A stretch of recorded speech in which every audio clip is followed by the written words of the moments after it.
tick to the talk. Welcome to Vinyl, where we go live, we pick an album, we talk about it, we talk about what we like, what we dislike, what's cool about it. I'm gonna go a little outside of the box today. I always start with a little flash of the collection and the system, and maybe we'll even play some of the music today. All right, let's take a look. Because I don't think we've done the long view yet, but here is my collection.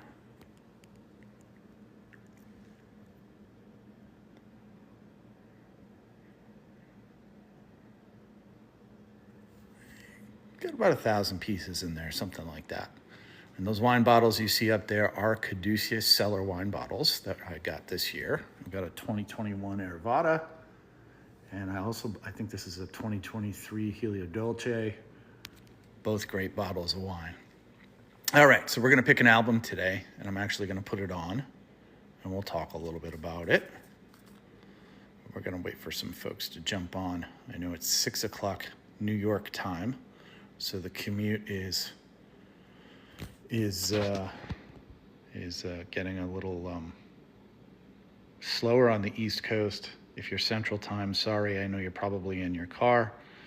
I see High Pockets joined, welcome. I see the cross sign joined, welcome. I'm gonna say hi. And so we'll just give it a minute. Let's invite more people. Always takes about 30 seconds or so to get everyone in. I'm actually gonna put some of the music on today. Come on now, people, now join my TikTok live.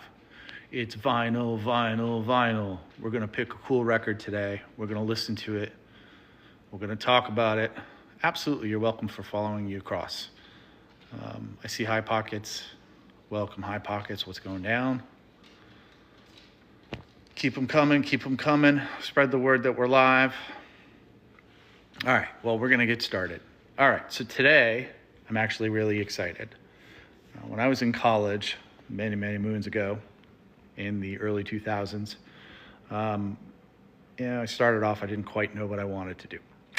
And everything was music at the time. I was a touring drummer, right? So I was out there playing gigs all across New England. Don't know where y'all are located, but New England essentially is Connecticut, Rhode Island, Massachusetts, New Hampshire, Vermont, and Maine. And so I played a lot in all of those states. But one of the things that happened in college was that I started studying music at the beginning. I got into Berklee School of Music. I got into the music school at the University of Connecticut. Hi, Elliot. Thank you for popping in. I also got accepted at Berklee School of Music. But as I was playing a ton already with a pretty successful band, it made more sense for me to study business. And so music was something that I did on the side, but also when I wasn't going to classes, I was in a bus, not a bus, but I was in a van going from gig to gig to gig. But for my side classes, I always took music classes. And one of my favorite classes was an ethnomusicology class. Welcome, Alan. And so one of the big topics that we talked about was ambient music. And when you think about ambient music, who do you think about? Well, the first name that comes to mind to a lot of people would probably be like Philip Glass or George Crumb or just a lot of different people. Hey, Donnie, hey, Sierra, hey, Jesse. But for me, I think of Brian Eno. And Brian Eno's catalog is vast. But when you go back and listen to early Brian Eno, there's some really cool stuff going on. So some of the exciting stuff with Brian Eno that I've only learned recently are some of his early albums. So the album we're going to talk about today is Brian Eno's Here Come the Warm Jets. Okay, so let me show that to you first. Hello, Gunna. Hello, Cameron. Hello, Pamela.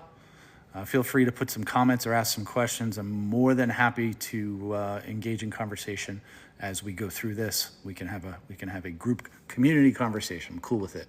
Just don't mind my animals. That's Bessie the cat, and Oakley the dog is back there. She's just kind of lounging. But anyway, so here is Brian Eno's "Here Come the Warm Jets" album cover. Can you all see that? Yeah, I think that's a good catch right there. All right. Sorry, my thumb's in the way. But that's a picture of Brian Eno. For some of you may know Roxy Music from his early Roxy Music days. There's another really cool sort of mirror image of him. And the descending font of Eno in the top left-hand corner. Here's the back cover. Again, another mirror image. And if I'm being completely honest with you, I don't know all of these songs. What I like about them, though, is that it's in a lot of ways, I think, proto-pop. And so I'm going to put the record on. Let's just let it play in the background, and we'll talk a little bit about some of this stuff and some of the influences. Again, he played with Roxy Music, but what did he do later on? He went on to produce some of the most important records of all time. He worked with Coldplay. He worked on some amazing ambient records, including music for airports, music for TV, music for movies, all that kind of stuff, where it's just literally 2, 3, 4, 5 notes at a time. So let's get this running. I'd imagine there's something special and ASMR about playing the record itself, and the needle, and a little bit of warm firecracker. So here we go. Let's make sure the sound is adequate so that we're not getting blown out of the room. Give me 1 second. There we go. I'm just gonna turn it down. Probably recognize that melody and have heard it on the radio 100 times. Okay, so I am now sitting again, and we're listening to Brian Eno in the background. So let's talk about the song tracks. Side 1, needles in the camel's eye, right? The second, the pawpaw, the pawpaw Negro blowtorch. Don't love that title, but that's the name of the song. Third one is Baby's on Fire.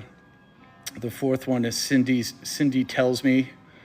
And the fifth is Driving Me Backwards, which we're listening to Needle in the Camel's Eye right now. Just beautiful proto-pop, good singing, nice melodies, beautiful production. Baby's on Fire, of course, has been sampled in a million different songs. And I'm trying to think of the two-piece from South Africa that used the basis of that song for one of their rap songs. But it's certainly been used a lot. Anybody in this group have any prior history listening to Brian Eno? Yes, no? Tell me in the comments. Happy to respond.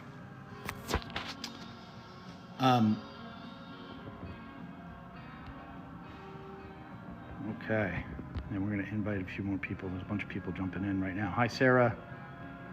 Hi, Rocker Sly. What's up, Rocker Sly? I'm trying to think of the two-piece. Anybody know the two-piece shock rap group that did Babies on Fire? Well, anyway, they took it, rap group that did Babies on Fire. Well, anyway, they took it, excuse me for a second.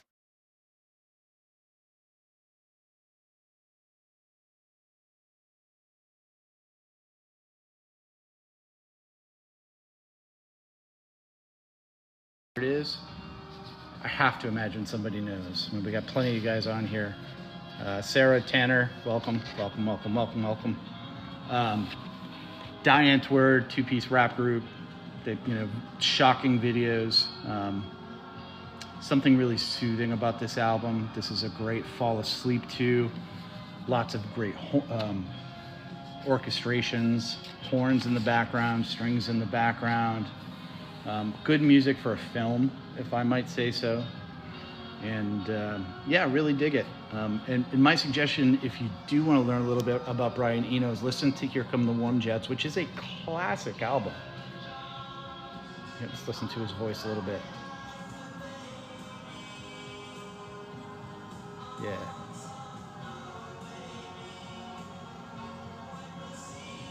Just gorgeous.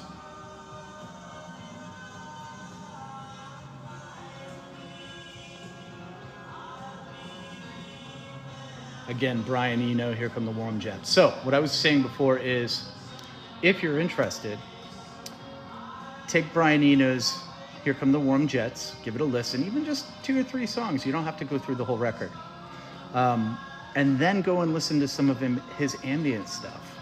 And if you're really interested in learning about music and the connections between pop rock or proto-pop, proto-rock, whatever, and ambient music, listen specifically to the album Music for Airports. And one of the cool things about Music for Airports, which we'll do on a future one, and I just got a message. Somebody sent me a message and I don't even know how to check it. Darn it.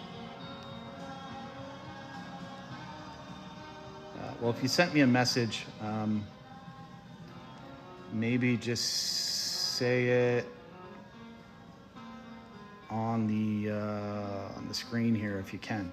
Anyway, what was I saying? Sorry. Music for Airports. What's cool about Music for Airports is if you listen to the first thing, it's literally just 5 notes that happen in succession, and then it sits, and the music sort of resonates, and those 5 notes happen again, and then it very quietly continues and continues.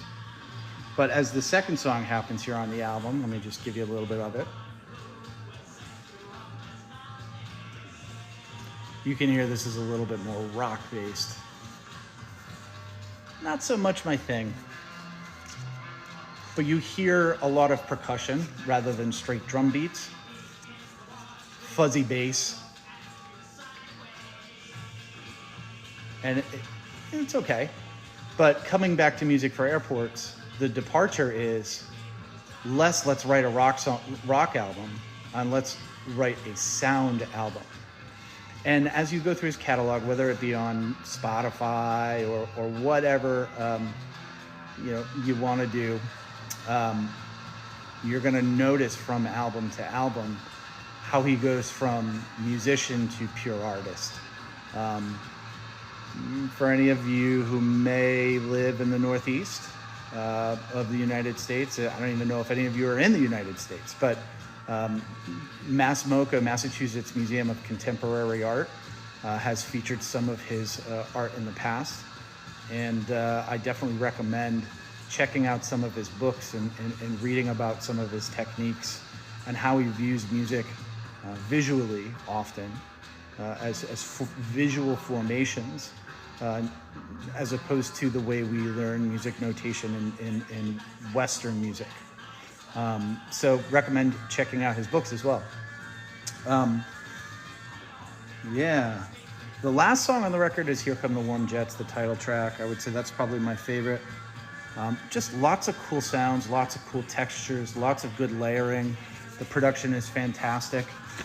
This particular recording is on the Astral Works label. And it's funny because it has an anti-piracy warning. I don't know how you pirate a piece of vinyl. I mean, the music is already out there if you want it, unfortunately. I think that ship sailed a long time ago. I did get this record about a year ago. But I do love this record. And I invite you to check it out on your own on Spotify or wherever you listen to music as well. I'm just trying to find the question that you asked, and I don't know where the heck to go to see it.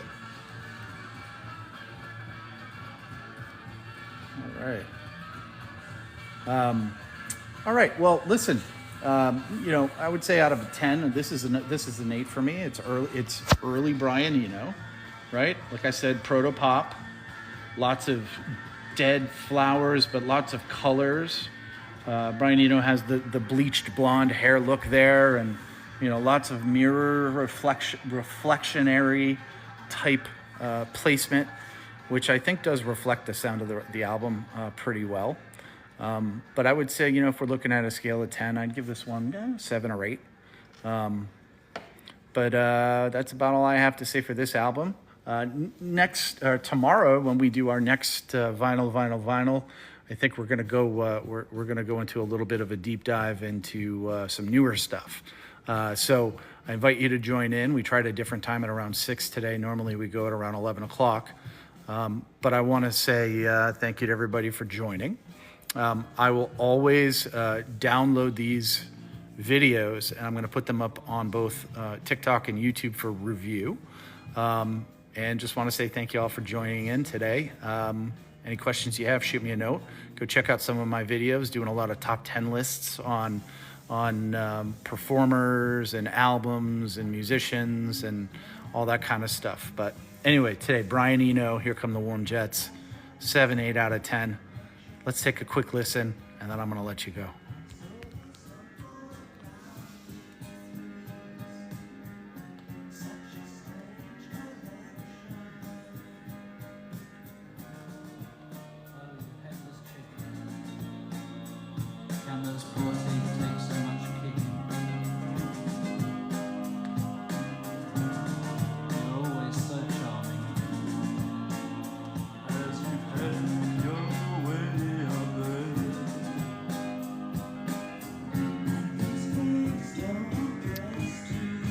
Thank you again for joining Vinyl.